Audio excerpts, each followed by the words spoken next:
আরে বাচ্চারা 12টা বেজে গেছে, তাড়াতাড়ি ওঠো, নাহলে ওই রাক্ষসটা এসেই যাবে।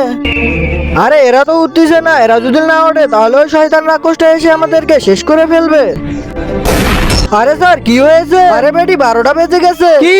ওই শয়তান রাক্ষসটা মনে হয় আমাদের স্কুলে এসেই গেছে। তাহলে স্যার এখন আমরা কি করব? আরে বেটা তোমরাই বলো, খালি পেটে আমার মাথায় কাজ করে না। আরে স্যার আমরা যদি তাড়াতাড়ি কিছু না করি তাহলে ওই রাক্ষসটা এসে আমাদেরকে শেষ করেই ফেলবে। হ্যাঁ বেটা তুমি ঠিক বলেছো, ওই রাক্ষসগুলো অনেক ভয়ানক। এখন আমরা কি করব? আমাদের কাছে সময়ও নেই।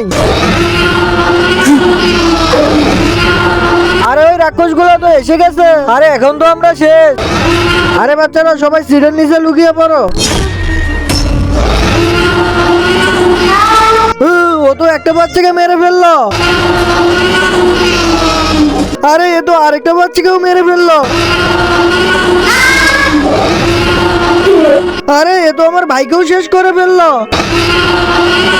আরে এ তো একে একে সব বাচ্চাদেরকে শেষ করে ফেললো, আমাকেই কিছু করতে হবে। তারপর কি হলো সেটা দেখার আগে আল্লাহর এই সুন্দর নামটি থেকে যারা লাইক সাবস্ক্রাইব করবে, হে আল্লাহ তুমি তাদেরকে হজ করা তৌফিক দান করে দিও।